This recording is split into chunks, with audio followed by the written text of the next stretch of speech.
अफगानिस्तान में गेहूँ बेचते हैं, दवाइयाँ बेचते हैं, तब ये 57 मुल्क कभी नहीं कहते कि भाई बहुत अच्छा काम करा है आपने।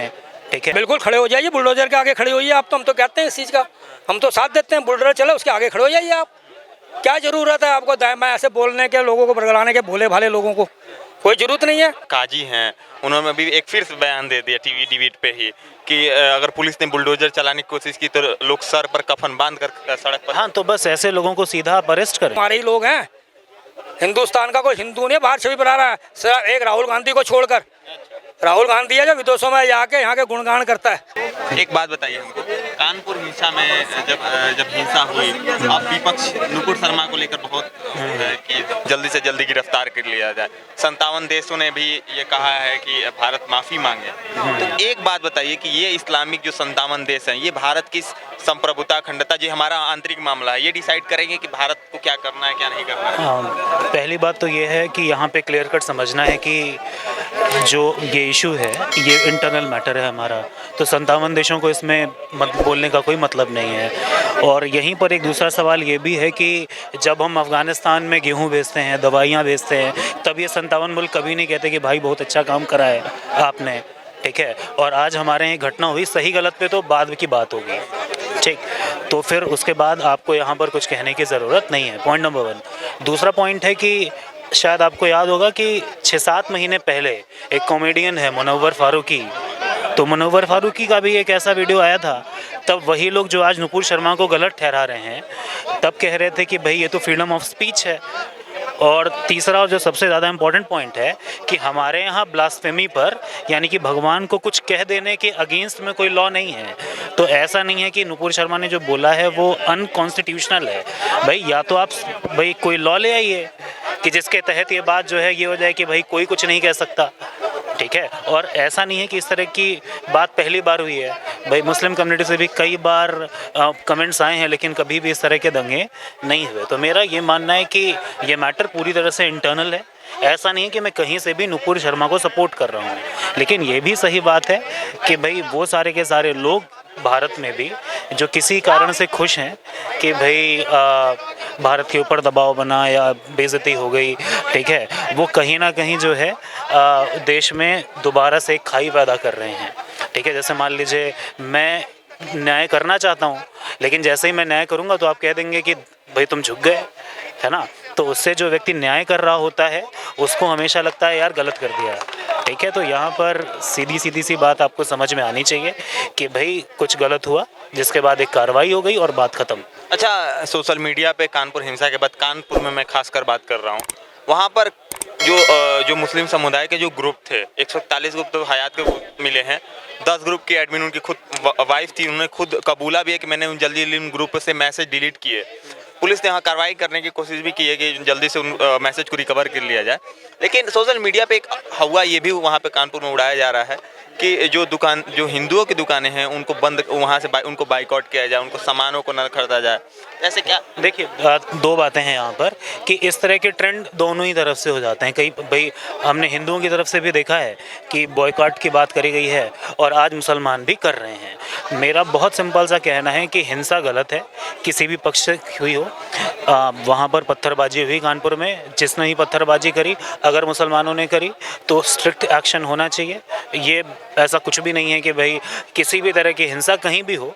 भाई किसान आंदोलन में हिंसा हुई तो कार्रवाई हुई, रामनवमी के जुलूस से पत्थर चले तो कार्रवाई हुई, यहाँ भी हिंसा हुई है तो कार्रवाई होगी, बात ख़त्म।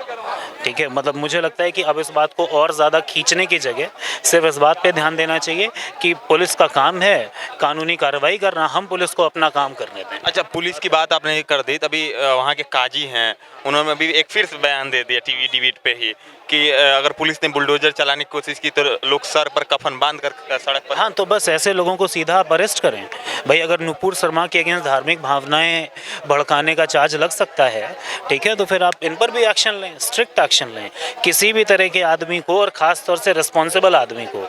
ठीक है, जैसे मान लिया मैं कहीं पढ़ाता हूँ, ठीक है, बहुत सारे बच्चे मुझसे पढ़ते हैं, और तो मुझे ऐसा कोई हक नहीं है कि मैं जाकर के क्लास में कोई ऐसा स्टेटमेंट दे दूं, ठीक है, जिससे जो है माहौल ख़राब हो। तो जो काजी है वो तो वैसे भी एक रिस्पॉन्सिबल पोस्ट है, ठीक है, उनको तो वैसे ही इस समय ऐसा कोई बयान नहीं देना चाहिए।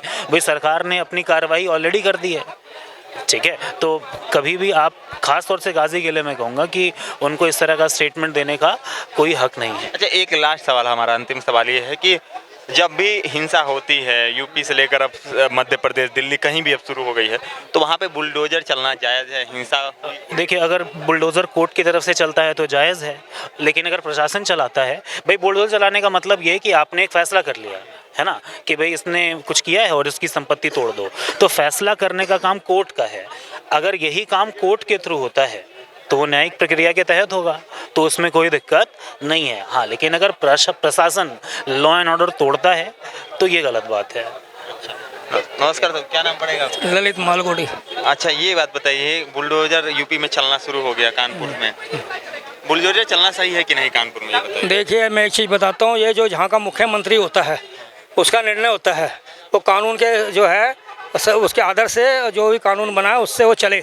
और जो भूमाफिया हों, जो उन्होंने नैतिक से ज़मीनें कवर कर रखी हों, मकान घर बना रखे हों, तो उसी पे तो ये कार्रवाई हो रही है।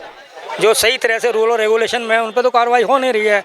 तो ये तो योगी जी ने एक अपना कानून को पूरे प्रूफ के साथ, पूरे उसके साथ कोर्ट में भिजवा कर उनका परमिशन लेके ये काम किया जाता है। ऐसे नहीं किया जाता, उनको नोटिस भी दिया जाता है पहले कि आपका ये हम करने वाले हैं, बुलडोजर चलाने वाले हैं, आप अपना जो भी है अपना बंदोबस्त कर लीजिए। तो अच्छा, कानपुर में हिंसा, अभी मौलाना जी का एक आया था, अभी जस्ट काजी का न्यूज है, कल का न्यूज है, काजी वहाँ के बोल रहे हैं कि अगर बुलडोजर चला, पुलिस ने बुलडोजर चलाया तो हम लोग सर पर कफन बांधकर सड़क पर खड़े हो जाएंगे। बिल्कुल खड़े हो जाइए, बुलडोजर के आगे खड़े होइए आप। तो हम तो कहते हैं इस चीज़ का, हम तो साथ देते हैं, बुलडोजर चले उसके आगे खड़े हो जाइए आप। क्या ज़रूरत है आपको दाएं बाएं ऐसे बोलने के, लोगों को बरगलाने के, भोले भाले लोगों को? कोई ज़रूरत नहीं है।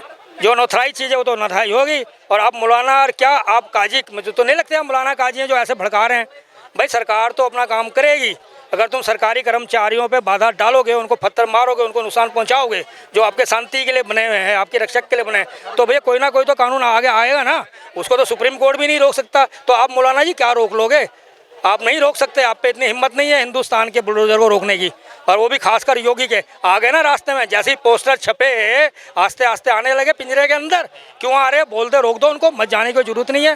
भाई मैं तो कहता हूँ जो ऐसे भड़काने वाले लोग हैं, जो देश में अखंडता को तोड़ते हैं, एकता को तोड़ते हैं, जो सामुदायिक तत्व बचाना चाहते हैं, चाहे मौलाना हो चाहे मौलवी हो, इनको तो तुरंत प्रभावशील कार से बिगैर जमानत के अंदर करना चाहिए, तभी सबको अकल आएगी, नहीं तो नहीं, किसी भी नेता को अकल नहीं आएगी। अच्छा, विपक्ष बार बार, विपक्ष में अवैसी हैं, तेजस्वी अवैसी का बयान आता है कि बोलते हैं कि बीजेपी के दिल में गोडसे है और जुबान पर गांधी है। देखो ऐसा है, विपक्ष का काम क्या है? विपक्ष का काम है रोटियां सेकना। उनको कोई जरा सा पॉइंट मिले उस पर रोटियां सेकना शुरू। तो मेरा ये सवाल ये है कि अगर अवैसी को इतना ही दिक्कत था नूपुर शर्मा से, तो एक FIR हैदराबाद। मैं आपका पहली बात का जवाब दे दूँ। ओवैसी का नाम आपने लिया है, ओवैसी अपने आप को पढ़ा लिखा लॉयर सांसद बताता है, क्या उसको शोभा देती है ऐसी बातें करने में? जैसे वो टीवी पे बोलता है, अपना प्रचार करने के लिए बोलता है ऐसे टीवी पे, जैसे जनता को भड़काता है, क्या शोभा देता है उसको? कभी उसने शांति का पाठ सुना किसी से? नहीं। अब विदेशों तक आवाज़ पहुंच गई भारत की छवि खराब होने को, तब भी वो शोर मचाए जा रहे हो। भाई छवि कराने वाले तुम्हारे ही लोग हैं। हिंदुस्तान का कोई हिंदू नहीं बाहर छवि बना रहा है, सिर्फ एक राहुल गांधी को छोड़कर। राहुल गांधी है जो विदेशों में जाके यहाँ के गुणगान करता है और यहाँ को वो छवि पहुँचाने की कोशिश करता है, बाकी कोई ऐसा जयचंद और नहीं है।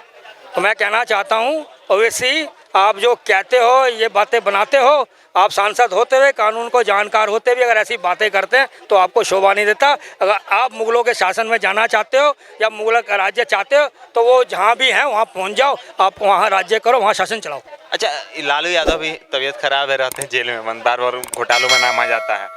उन्होंने एक खुद स्टेटमेंट परसों दिया कि बीजेपी देश में गृह युद्ध करा सकती है। बिल्कुल राहुल, और क्या कहेंगे, लालू ही 100 मना चारा खा के बैठे हुए हैं, जेल की सजा भुगत रहे हैं, जुर्माना दे रहे हैं, तो क्या सोचे? विपक्ष में बैठे हैं, क्या सोचें? वो तो यही सोचेगा। चाहे देखो विपक्ष की जितनी पार्टियां कहो तो नाम गिनवा दूं, थोड़ा टाइम लगेगा। देखो विपक्ष में कांग्रेस महत्वपूर्ण है, फिर सपा महत्वपूर्ण है, ओवैसी महत्वपूर्ण है, लालू यादव की जो DPS है वो महत्वपूर्ण है, और कश्मीर की जो मुख्ता बेबी वो भी प्रमुख है, ये सब।